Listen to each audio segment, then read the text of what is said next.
40 લોકો દાવેદાર હતા તો 40 માંથી એક પણ સમજુ માણસ નહોતો. લોકોએ સોશિયલ મીડિયામાં એવી પણ ચર્ચાઓ ફેલાવી કે આ બેન કોંગ્રેસ પ્રેરિત છે એટલે જેનીબેનની ગાડીમાં નીકળ્યા. ખરેખર આ ભાજપના દરેક નેતાઓની હલકી માનસિકતા છે કે આ મહિલાઓ વિશે શું વિચારે છે. એની સંગઠનની બહેનો માટે જો એ આટલી હલકી માનસિકતા રાખતા હોય તો આ ગુજરાતની બહેનો માટે આમની કેટલી ખરાબ માનસિકતા હશે. ગૃહ રાજ્યમંત્રીને એક્શન લેવા હોય તો આ વડોદરાની અંદર થયું તો એક્શન લઈ શકે છે, કેમ ના લઈ શકે?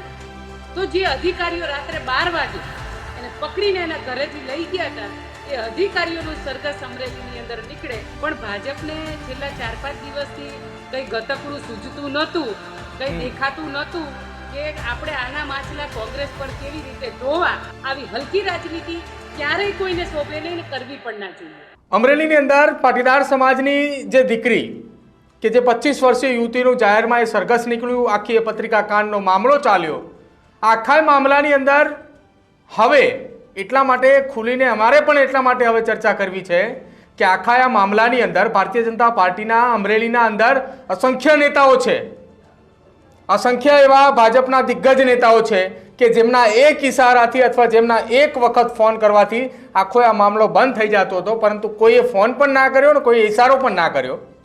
હવે જ્યારે આજે ભારતીય જનતા પાર્ટીની અમરેલીની જિલ્લા પ્રમુખ બનવા માટેની ચૂંટણીની એક પ્રક્રિયા હતી અને એમાં ફોર્મ ભરવાની વાત હતી, આખી હોડ જામી. 38 લોકોએ પોતાના ફોર્મ ભર્યા અમરેલી જિલ્લા ભાજપ પ્રમુખ બનવા માટે, અને 38માંથી નવાઈની વાત એ છે કે એક પણ વ્યક્તિ આ દીકરી અથવા એના પરિવારને મુલાકાત કરવા નહોતો આવ્યો. પાટીદાર સમાજના આગેવાન ગીતાબેન પટેલ છે. ગીતાબેન, સતત પહેલા દિવસથી લઈને અત્યાર સુધી આપણે ચર્ચા કરી રહ્યા છીએ કે આ દીકરીને ન્યાય મળે, દીકરીને ન્યાય મળે. ખરા અર્થની અંદર દીકરીને ન્યાય તો મળ્યો, એને જામીન તો મળ્યા, પરંતુ હવે એ મુદ્દાની વાત, ગઈકાલની પણ એક વાત એ કરવી છે કે જે જેનીબેન ઠુમ્મરની ગાડીની અંદર એ પાટીદાર સમાજની યુવતી કે જ્યાં એનું સરઘસ કાઢવામાં આવ્યું હતું ત્યાંથી સ્વમાનભેર પોલીસ પ્રોટેક્શન સાથે ગઈ, તો કેટલાક લોકોએ સોશિયલ મીડિયામાં એવી પણ ચર્ચાઓ ફેલાવી કે આ બેન કોંગ્રેસ પ્રેરિત છે એટલે જેનીબેનની ગાડીમાં નીકળ્યા. જો જે ઘટનાક્રમ 4-5 દિવસથી ચાલી રહ્યો છે ને આપણે બધા જ એના સાક્ષી પણ બન્યા છીએ ને સાથે સાથે આપણે બધા જ અમે બધાએ તમારા આભારી છીએ, કારણ કે સોશિયલ મીડિયાના માધ્યમથી જ આ દીકરીને ન્યાય મળ્યો છે. જેમ તમે શરૂઆતમાં જ કીધું કે અત્યાર સુધીના કોઈ પણ આગેવાનો આ દીકરીને મળવા નહોતા ગયા ને આ પરિવારને મળ્યા નથી. એટલે એનો મતલબ એ થાય છે કે આ એક સોશિયલ મીડિયાના મુહિમથી જ આ દીકરી છૂટી છે. એટલે જે પ્રમાણે તમે કહ્યું કે ઘટનાક્રમ આખા ગુજરાતમાં આ સંગઠનનો ચાલી રહ્યો છે, પણ થોડાક આપણે પાછળ જઈએ 5-6 દિવસ પહેલા, તો 5-6 દિવસ પહેલા જે લેટર કાંડની શરૂઆત થઈ એ મૂળ તો આ સંગઠનની અંદરની લડાઈમાં જ આ દીકરીનો ભોગ લેવાયો હતો. અને દીકરીનો ભોગ લેવા છતાંય એ લોકો આ પ્રમુખ બનવાની હરોળમાં એ દીકરીનો ભોગ લેવાયો, એ દીકરીના જામીન થયા અને પ્રમુખ બનવાની જેની લાય હતી એમાંના એક પણ વ્યક્તિ આ પરિવાર સુધી પહોંચ્યા નહીં. અને આ દીકરીને જામીન થયા પછી આજે જે એમની સવારની આખા ગુજરાતમાં જે પ્રોસેસ ચાલી રહી છે, એમના ફોર્મ ભરાવાની ને એક આ બધા ઘટનાક્રમ ચાલી રહ્યા છે, અને આખા ગુજરાતમાં આવા કેસો બન્યા છે. અમરેલીમાં એકમાં બન્યા છે એવું નથી, કોઈએ ખોટા એફિડેવિટ રજૂ કર્યા, કોઈએ જન્મના દાખલા ખોટા બનાવ્યા છે. એટલે આ જે તમે કીધું કે 40 ફોર્મ ઉપાડ્યા અને 40 ફોર્મ ફરાયા અને 40 લોકોએ દાવેદારી પણ કરી, પણ આ વાતમાં મને પોતાને એટલું દુઃખ લાગે છે કારણ કે આ 40 લોકો દાવેદાર હતા તો 40માંથી એક પણ સમજુ માણસ નહોતો કે દીકરીને છોડાવવા પણ ન ગયો, એના પરિવારને આશ્વાસન આપવા પણ ન ગયો, એને મળવા પણ ન ગયા. તો એ દીકરી અમરેલીની જ હતી ને, તો કમસે કમ ગુજરાતમાંથી કોઈ નહોતું જતું, તો અમરેલીના લોકોએ પણ આ દીકરીને કે એના પરિવારને આશ્વાસન આપવા જવું જોઈતું હતું. અને વાત રહી એ ગાડીમાં બેસીને આવીને એનું પ્રકાશ પાડીશ, કારણ કે એ દીકરીના પરિવાર સાથે જેનીબેન પહેલેથી છેલ્લે સુધી રહ્યા અને દીકરી બનીને એમને 4 દિવસ એમને આશ્વાસન આપ્યું અને જેલ મુક્ત થઈ ત્યારે ચોક્કસ એ જેનીબેનની સાથે હતા. અને જેનીબેને સ્પષ્ટ કર્યું અને મેં પણ આપના માધ્યમથી સ્પષ્ટ કર્યું હતું કે કોઈ પણ સમાજની દીકરી હોય તો દીકરીઓ ઉપર રાજનીતિ ક્યારેય કોંગ્રેસ કરતી નથી અને કરવાની નથી. વ્યક્તિગત પાટીદાર સમાજની દીકરી તરીકે કહું છું, આવી હલકી રાજનીતિ ક્યારેય કોઈને શોભે નહીં ને કરવી પણ ના જોઈએ. બેન, આજે જ્યારે આ પ્રમુખની આપણે વાતચીત કરી રહ્યા છીએ, અમરેલીની સાથે રાજકોટની વાત હોય, વડોદરાની વાત હોય, આ તમામ વચ્ચે એક વિડીયો સામે આવ્યો. વિડીયો હતો વડોદરા, જે ભારતીય જનતા પાર્ટીના નેતા એમ કહે છે કે સંસ્કારી નગરી વડોદરા. એ સંસ્કારી નગરી વડોદરાના જે ભારતીય જનતા પાર્ટીના પૂર્વ કોર્પોરેટર, એ પૂર્વ ડેપ્યુટી મેયર કે જે મહિલા હતી, એ મહિલાને એવું કીધું, જાહેરમાં એનો વિડીયો પણ સામે આવ્યો, આ તો સંગઠનના કારણે, થોડીક અમારી આબરૂના કારણે અમે નથી બોલી શકતા, બાકી જાહેરમાં એ મહિલાના આગળના શબ્દો પણ આ મંચ ઉપરથી ના બોલાય પ્રકારના શબ્દો વાળો વિડીયો સાથે પુરાવો સોશિયલ મીડિયાની અંદર વાયરલ થઈ રહ્યો છે. હવે આ લોકો શું એ મહિલાની રક્ષા કરવાના, શું એ મહિલાની સાથે ઊભા રહેવાના? જોયું ભાઈ, આપણે કહીએ છીએ ને, ખરેખર આ ભાજપના દરેક નેતાઓની હલકી માનસિકતા છે કે આ મહિલાઓ વિશે શું વિચારે છે. એની સંગઠનની બહેનો માટે જો એ આટલી હલકી માનસિકતા રાખતા હોય તો આ ગુજરાતની બહેનો માટે આમની કેટલી ખરાબ માનસિકતા હશે. આ એમની માનસિકતા દિવસે ને દિવસે સતી થઈ રહી છે. માત્ર હર્ષ સંઘવી સાહેબને સ્ટેજ ઉપરથી ભાષણ કરી અને બળગા ફૂંકવાના અને આ દેશમાં, રાજ્યમાં દીકરીઓ સુરક્ષિત છે તો તમારે એક્શન લેવા હોય, ગૃહ રાજ્યમંત્રીને એક્શન લેવા હોય તો આ વડોદરાની અંદર થયું તો એક્શન લઈ શકે છે, કેમ ના લઈ શકે? એમાં એ જાહેરમાં એવું બોલે છે કે આ તો મને સંગઠનનું નડે છે ને તો હું કપડાં ઉતારી લઉં. તમે વિચાર તો કરો, આ લોકોની કેવી ખરાબ માનસિકતા છે સ્ત્રીઓ માટે. એટલે આ લોકોની દિવસે ને દિવસે એમની માનસિકતા છતી થઈ રહી છે. આમને કોઈ બેન દીકરીઓ સાથે લેવા દેવા નથી. એવો જ એક કિસ્સો રાજકોટનો પણ છે. એનું હમણાં જ આપણે પણ માધ્યમથી ટીવીના ચલાવ્યું હશે. એમાં પણ એક ડોક્ટર છે અને એને પણ દુષ્કર્મ વારંવાર આચર્યું છે, બીવડાવે છે, ધમકાવે છે, સંગઠનમાં રહેવાનું છે. માત્ર ને માત્ર ભાષણો કરવાથી બેટી બચાવો, બેટી સુરક્ષિત નથી થતી. તમારા જ પક્ષની અંદર આવા હલકા વિચારસરણી વાળા લોકો હોય એમને કાઢી મૂકવા જોઈએ, જો દાખલો ગુજરાતની અંદર બેસાડવો હોય તો. પણ હવે વાત આપણે આ દીકરીની એટલે કરવી છે કે આપણે દીકરી પર જવું છે. જે છેલ્લા 5 દિવસથી ને જે 4 દિવસે દીકરીએ જેલવાસો ભોગવ્યો છે, એના પરિણામે એને જેલ મુક્તિ થઈ છે. ખરા અર્થમાં એને આપણે ન્યાય નથી અપાવ્યો. હજુ આ મુહિમ આપણે બધાએ સાથે મળીને લડવાની છે. ખરા અર્થમાં આપણે એ દીકરીને ન્યાય ક્યારે અપાવી શકીએ? તો જે અધિકારીઓ રાત્રે 12 વાગે એને પકડીને એના ઘરેથી લઈ ગયા હતા, એ અધિકારીઓનું સરઘસ અમરેલીની અંદર નીકળે તો ન્યાય મળ્યો કહેવાય. અને ખરેખર આ દીકરીનું સરઘસ કાઢી અને જે અધિકારીઓ એને રોડ પર ફેરવી રહ્યા હતા એ અધિકારીઓનું સરઘસ નીકળે તો સાચો ન્યાય મળ્યો કહેવાય. ખરા અર્થમાં જે અધિકારીઓ ભાજપના એજન્ટ, દલાલો બનીને જે કામ કર્યું, જે ખોટા કૃત્ય કર્યા, કાયદા વિરુદ્ધ કામ કર્યું, એ ખુલ્લા ના પડે અને એ ભાજપના નેતાઓનું સરઘસ ના નીકળે ત્યાં સુધી આ દીકરીને ન્યાય મળ્યો ના કહેવાય. જો ખરા અર્થમાં આપણે બધા જ, આ એક ગુજરાતની દીકરી નહીં, આમાં સબક એટલે શીખવાડવું પડે, દાખલો એટલે બેસાડવો પડે. આજે આ દીકરી સાથે થયું છે, કાલ સવાર કોઈ બીજી દીકરી સાથે ન થાય. એના માટે આપણે બધાએ જ આ મુહિમ ચલાવવી પડે અને એક દાખલો બેસાડવો પડે કે જ્યાં સુધી આ લોકોના સરઘસ ન નીકળે અને આ અધિકારીઓ જે ખોટા કામ કર્યા છે, કાયદા વિરુદ્ધ કામ કર્યું છે, એમને તો સસ્પેન્ડ કરી દેવા જોઈએ. ત્યાં સુધી આ દીકરીને ન્યાય મળ્યો ન કહેવાય. ગીતાબેન, આખી આ જ્યારે ઘટના ચાલી રહી હતી પત્રિકા કાંડ, અને જ્યારથી આ દીકરી જેલની અંદર ગઈ, જેલમાં ગયા બાદથી જ્યારે કોંગ્રેસના નેતા, સાવરકુંડલાના પૂર્વ ધારાસભ્ય અને અમરેલી જિલ્લાના પ્રમુખ પ્રતાપ દુધાતે સૌથી પહેલાં એ પત્ર લખ્યો હતો આ દીકરીને લઈને, નરેશ પટેલને સંબોધીને કે આ મામલાની અંદર તમે ઇન્ટરફિયર થાવ અને દીકરીને બહાર લાવો. એ ત્યારથી લઈને ગત મોડી રાત સુધી વિઠ્ઠલપુર જ્યાં સુધી આ દીકરી ના પહોંચી, તેના પરિવારના સભ્યો, તેના ગામના લોકોને ના મળી, ત્યાં સુધી એક બિહાઇન્ડ ધ સીન, પાછળના ભાગની અંદર એક રાજનીતિ થઈ રહી હતી. એ રાજનીતિની અંદર સૌથી પહેલો મુદ્દો એ કે દીકરીના વકીલ એ પંડ્યા સાહેબ જે હતા કે જેઓ ફરાર થઈ ચૂક્યા છે, જેઓ જતા રહ્યા છે, એટલા માટે દીકરી 169ની અંતર્ગત તેની જામીન ના થઈ. આ પહેલા દિવસની વાત છે કે જ્યારે ખોડલધામ સમિતિની ત્યાં બેઠક મળી હતી, એ દિવસની વાત. ત્યારબાદ એ વકીલે મોડી રાત્રે પોતાનો ખુલાસો પણ કર્યો. એ ખુલાસો થયો ત્યારબાદ આજના દિવસની વાત, સવારમાં જ્યારે ગઈકાલની વાત કે સવારમાં જ્યારે કોર્ટરૂમની અંદર દલીલો ચાલી હતી, એ દલીલોની વચ્ચે એવી ચર્ચાઓ થઈ તો સામે પક્ષ તરફથી એટલે કે ફરિયાદી પક્ષ તરફથી એવી બજારની અંદર અફવાઓ ઉડાવી કે જે આ બહેનના વકીલ છે ને એને કોઈ પણ પ્રકારની જામીન અરજી અંગે કોઈ પણ વાત જ નથી કરી. જો કે સોશિયલ મીડિયા ઉપર એ કોર્ટરૂમનો વિડીયો જેનીબેન ઠુમરે શેર કર્યો હતો અને જજ દ્વારા એ વકીલ અને પોલીસને પણ ખખડાવવામાં આવ્યા હતા. આ પ્રકારની રાજનીતિ બિહાઇન્ડ ધ સીન પાછળથી રમવાની અમરેલીની અંદર શરૂઆત થઈ ચૂકી હતી. બિલકુલ સાચી વાત છે. અને એ વકીલને જે પણ પ્રોસેસ થઈ એમાં એ સોશિયલ મીડિયા અને આપના માધ્યમથી એના ખુલાસા કરવામાં આવ્યા. પણ ભાજપને છેલ્લા 4-5 દિવસથી કંઈ ગતકડું સૂઝતું નહોતું, કંઈ દેખાતું નહોતું કે આપણે આના માછલા કોંગ્રેસ પર કેવી રીતે ધોવા, એ મળતું નહોતું. એટલે એના આમ શું કહેવાય કે એક વકીલ એની પ્રોસેસ માટે જેલમાં ગયા હતા અને એના કારણે માત્ર ને માત્ર એ ખુલાસો થયો અને એ માછલા ધોવા માટે કોંગ્રેસ પર ચડી બેઠા કે આ રાજનીતિ પાછલા દરવાજે કોંગ્રેસને થઈ છે. પણ આમાં કોંગ્રેસને કંઈ જ લેવા દેવા નહોતું. આ જ લડાઈ એમની અંદરોઅંદરની લડાઈ હતી.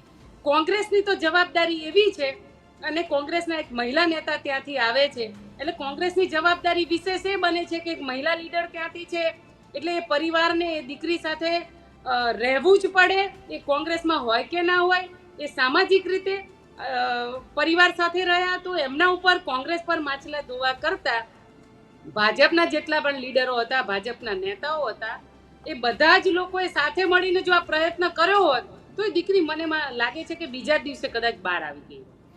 તમામ લોકોમાંથી કોઈ વ્યક્તિએ, જેટલા લોકો ભાજપના છે, પાટીદાર સમાજના નેતા છે, એમને કોઈ વચન નહોતું આપ્યું ને કે હું તમારી રક્ષા માટે છું. જેનીબેન ઠુમરે વચન આપ્યું હતું. અમે અમારા જ પ્લેટફોર્મ ઉપર આજે સવારે ચૂંટણી દરમિયાનનો જેનીબેનનો એક વિડીયો અમે અપલોડ કરેલો છે. એમાં જેનીબેને એ લોકસભાની ચૂંટણીના પ્રચાર દરમિયાન તેમને વચન આપ્યું હતું કે હું આજે પાટીદાર સમાજના તમામ લોકોની વચ્ચે ઉપસ્થિત છું. અમરેલીની જનતા મને જીતાડે કે ના જીતાડે, અમરેલીના અમારા સમાજના લોકો જીતાડે કે ના જીતાડે, પરંતુ આજે જ્યારે મને ટિકિટ મળી છે ત્યારે હું તમારી વચ્ચે ઉપસ્થિત છું. મને ખબર છે કે કેવી રીતે પ્રચાર થાય છે. એક મહિલા તરીકે લોકોની વચ્ચે જઈને પ્રચાર કેવી રીતે કરવો, કેવી રીતે એકલી મહિલા તરીકે ઊભું રહેવું. અમરેલીમાં હવે જ્યારે કોઈ મહિલાને તકલીફ પડશે, કોઈ બેન દીકરીને તકલીફ પડશે, ત્યારે હું વચ્ચે આવીને ઊભી રહીશ, ત્યારે હું તેની સાથે આવીને ઊભી રહીશ. અને વચન આજે જેનીબેને નિભાવ્યું છે. તો બિલકુલ એ જે મહિલાનું સ્ટેટમેન્ટ હતું જેનીબેનનું, તો એમને આજે સાબિત કરીને બતાવ્યું છે કે એક મહિલા તરીકે તમારે ગમે ત્યાં મારી જરૂર પડશે તો હું આવીને ઊભી રહીશ. તો 3 દિવસ એ પરિવારના સાથે બેન રહ્યા અને એમને સાબિત કરીને બતાવ્યું કે અમે જે બોલીએ છીએ કરીને બતાવીએ છીએ. અને સામા પક્ષે તમે જોવો છો કે દોહરી નીતિ સાબિત થઈ છે. એમના ઓફિસની અંદર જ્યારે દીકરી નોકરી કરતી હતી તો જ્યારે એ દીકરી ઉપર આ કેસ બને છે તો જેના ત્યાં જોબ કરે છે એમને જ આ દીકરીની સપોર્ટમાં આવી જવું જોઈએ ને એમને કહી દેવું જોઈએ કે ભાઈ તમે આ જગ્યાએ ખોટા છો અને આ છોકરી તો મારા ત્યાં જોબ કરે છે, તો ત્યાં જે પ્રશ્ન પૂરો થઈ જતો. પછી ત્યારે જ્યારે જેનીબેને સ્ટેટમેન્ટ આપ્યું હતું કે ભાઈ હું તમારી વચ્ચે આવીને ઊભી રહી, તો ચોક્કસ એ આવીને ઊભા રહ્યા છે ને પરિવારને સાંત્વના આપી છે અને જે બોલ્યા હતા એ કરીને બતાવ્યું છે. પણ અમરેલીની અંદર ઘણા બધા ધુરંધર સમાજના નેતાઓ છે, રાજકીય નેતાઓ પણ છે. પણ મને દુઃખ સાથે એ કહેવું પડે છે કે આ જગ્યાએ ભાજપે પોતાના પક્ષ જોયો અને એ પરિવારને કોઈ પણ વ્યક્તિ મળવા ન ગયું. મને એવું લાગે છે કદાચ એક સામાજિક રીતે પણ એ દીકરીને મળવા ગયા હોત તો એ પરિવારને સાંત્વના મળતી કે ભવિષ્યમાં મારી દીકરીને કોઈ ચિંતા નહીં રહે. બેન, એક મહિલા તરીકે આપને અંતિમ સવાલ પૂછવો છે. આપે પાટીદાર સમાજ અનામત આંદોલનની જે 2015 વખતની જે ભૂમિકા હતી એ વખતે અનેક વખત જેલના સળિયા જોયા છે. પણ જ્યારે એક દીકરી તરીકે પહેલી વખત તમે કોઈ આંદોલનકારી નથી, તમે કોઈ જ વ્યક્તિ નથી, એક સામાન્ય પરિવારમાંથી આવો છો, તમે ઘરનું ગુજરાન ચલાવો છો, તમારા ઉપર તમારું ઘર નિર્ભર છે, અને જ્યારે તમે જેલના સળિયા પાછળ જાઓ છો ત્યારે મહિલા તરીકેની એની કેવી વેદના હોય કે બહાર મારા મમ્મી પપ્પા શું કરતા હશે, મારા ભાઈ શું કરતો હશે, મારા ઉપર આખું ઘર નિર્ભર છે, હું ક્યારે જેલની બહાર આવીશ એ મને પણ નથી ખબર. એ સમય કેવો હશે, એ પ્રક્રિયા કેવી હતી? આપ પણ એકવાર સમય ભૂતકાળની અંદર જો વાત કરવામાં આવે તો ઘણા બધા મહિલા નેતાઓ છે પાટીદાર અનામત આંદોલનના જે જેલમાં ગયા, એ વખતે કેવી એમની વેદના હતી? જો સાચું કહું, આ ઘટના મેં સાંભળી ને ત્યારે હું પોતે અંદરથી આમ, કારણ કે મને મારા જૂના દિવસો યાદ આવતા હતા. તમે મને જે સવાલ પૂછ્યો ને એ સવાલમાં મને મારા જૂના દિવસો યાદ આવતા હતા. કારણ કે એ પ્રોસેસ છે ને બહુ ખરેખર ગંભીર હોય છે. આ દીકરી તો કદાચ અપરિણીત હતી, હું તો પરિણીત હતી. અને આપણા સમાજમાં ખબર છે ને, પાટીદાર સમાજમાં કોઈ પણ દીકરીનું પોલીસ સ્ટેશન જવું ને એટલે એક આપણા માટે બહુ ઇજ્જત આબરૂનો સવાલ થઈ જાય છે. એટલે એ છે ને એમાંથી પસાર થવું ને એ બહુ ખરેખર ગંભીર પ્રશ્ન હોય છે. કારણ કે આપણા પરિવારને એટલા બધા આગેવાનો કહેવા વાળા હોય છે કે ભાઈ આપણી દીકરી છે એ પોલીસ સ્ટેશનમાં ન શોભે, આપણી દીકરીને આ ન થવું જોઈએ, આપણી દીકરી આ જગ્યાએ ના હોવી જોઈએ, આ દીકરી આ ન હોવી જોઈએ, આપણા ઘરની વહુ આપણા ઘરની ઇજ્જત આબરૂનું શું પોલીસ સ્ટેશનમાં જશે? આ બધું ફેસ મેં અને મારા પરિવારે સહન કર્યો છે. અને સાથે સાથે એની જે વેદના છે ને પોલીસ સ્ટેશનની, એને પોલીસ સ્ટેશનનો એક માહોલ છે. એ માહોલની અંદર જે પોલીસ સ્ટેશનના અધિકારીઓ છે ને એ એવા મદમાં હોય છે, એમના જે બિહેવિયરો હોય છે, એમની જે હલકી પ્રકારની મહિલાઓ સાથેની માનસિક, એનો સામનો ખરેખર 2015માં મેં પોતે કરેલો છે. એટલે આ વેદનાએ મને અંદરથી ઝંઝોડી એટલે હતી કે અમે તો આટલા, ચલો હવે 5-10 વર્ષ થયા, અમે એના અનુભવી થઈ ગયા છીએ, પણ ચોક્કસ જેલના સળિયાએ તમને બહુ જ માનસિક રીતે તમને ડિપ્રેશનમાં નાખી દે છે અને તમારા પરિવારને બહુ જ આમ એની વેદના થાય છે. એટલે મને આ વેદનાનું દુઃખ એટલે હતું કારણ કે આમાંથી હું ઉભરી ચૂકી છું. એક સમય મારા માટે પણ એવો હતો કે હું એક બહુ વખત થઈ ગયો, આપણે આ વચ્ચે શેર નથી થયો, પણ આ સમય મને યાદ આવે છે એટલે હું આ એક મારી કહેવાય ને મારી સાથે થયેલો કિસ્સો એક હું તમારા બધા સાથે શેર કરું છું. એક સમય હતો ને એટલા બધા લોકો વિરોધ ને પાટીદાર સમાજના કાર્યક્રમમાં ભેગા થયેલા. મને એવું હતું કે 5,000 થી લગભગ 2-3 હજાર મહિલાઓ અને 3-4 હજાર પુરુષો, અમારા વસ્ત્રાલની અંદર કિસ્સો એક યાદ કરાવું છું. એક કાર્યક્રમ હતો, એની અંદર અમે વિરોધ પ્રદર્શનમાં ગયેલા.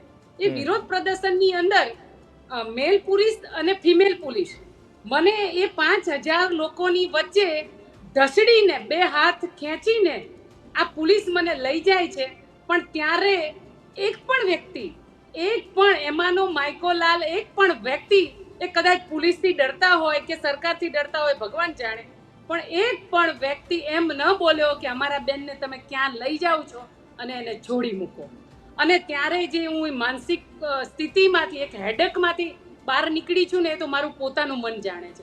મને પોતાને એક ટાઈમ એવું થઈ ગયું હતું કે ખરેખર હું આ સમાજ માટે લડી રહી છું, આ સમાજ માટે લડું છું કે જે સમાજ જાહેરમાં એટલું બોલી નથી શકતો કે આ બેનને તમે છોડી મૂકો.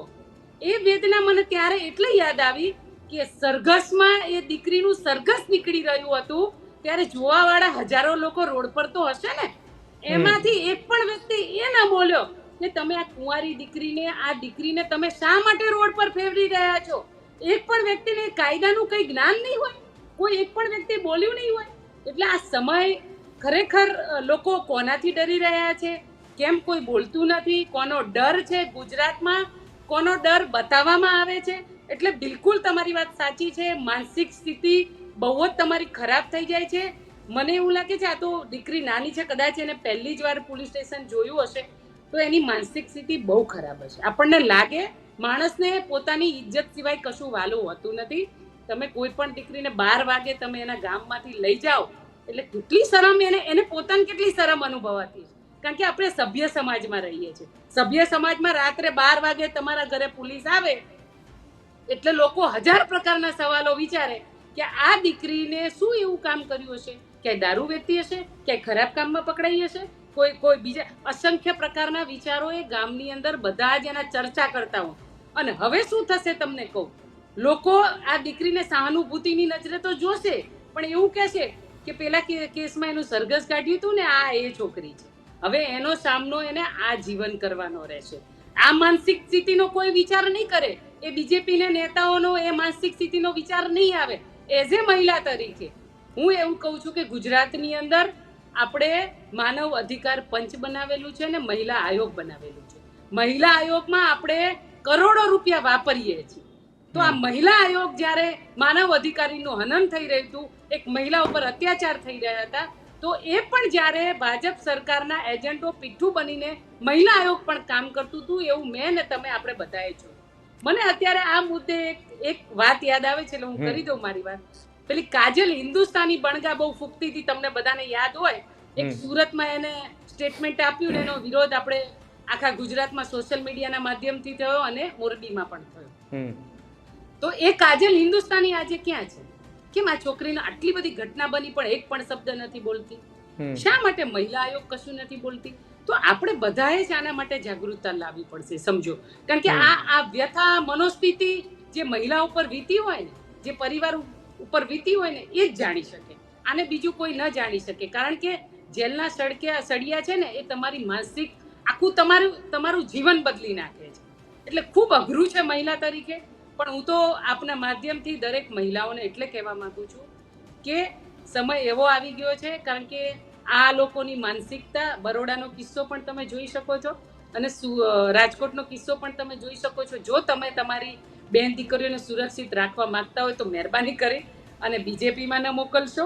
અને તમે આત્મરક્ષણ, સ્વરક્ષણ કરવાની તમારામાં તાકાત હોય અને તમે તમારી બેન દીકરીઓની રક્ષા કરી શકતા હોય તો જ તમે જાહેર જીવનમાં રહી શકો. એવા હવે પ્રશ્નો આવનારા દિવસોમાં ઊભા થવાના છે. પણ આપના માધ્યમથી લોકોને કહેવા માંગુ છું કે મહેરબાની કરીને હવે જાગૃત બનજો અને તમે તમારી બેન દીકરીઓની સુરક્ષા જાતે કરજો. બેન, કદાચ દીકરી એટલી મજબૂત અને મક્કમ હશે એટલા માટે જ એ જ્યારે જેલની બહાર આવી ત્યારથી જ એ મક્કમ રહી, તેના માતા પિતાને મળી, પરિવારના સભ્યોને પણ મળી અને અંતે જ્યારે વિઠ્ઠલપુર ગામમાં પહોંચીને ત્યારે એને તમામ લોકોને કીધું કે હું જેલની અંદર હતી, મક્કમ હતી, હું ભગવાનનું નામ લઈ રહી હતી અને એને કાગળ પણ બતાવ્યો તમામ લોકોને કે હું સતત એ ભગવાનનું નામ, પ્રભુનું નામનું રટન કરી રહી હતી, એટલા માટે હું મજબૂત અને મક્કમ હતી. ગુજરાતની અંદર આ ઘટના બની. એ ઘટના બાદ અનેક વાતો ઉજાગર થઈ. ભારતીય જનતા પાર્ટીના નેતાઓએ સતત મૌન તોડ્યું. કોઈ મંત્રીઓ હોય, કોઈ નેતાને પૂછવા ગયા તો સતત એ ગોળ ગોળ જવાબ આપ્યા. અને ખરા અર્થની અંદર આજે સાબિત થયું વડોદરાની એ ઘટના જોઈને કે મહિલા પ્રત્યેની કોઈ વેદના એમનામાં છે જ નહીં. અને આ પ્રકારની પરિસ્થિતિ હવે આપણે અત્યારે જોઈ, હવે ભવિષ્યમાં ન જોવી પડે એ પ્રકારની કોઈ સ્થિતિનું નિર્માણ કરે ભાજપ, એવી આશા છે એમની પાસે પણ. બેન, આપ જોડાયા તે બદલ આપનો આભાર.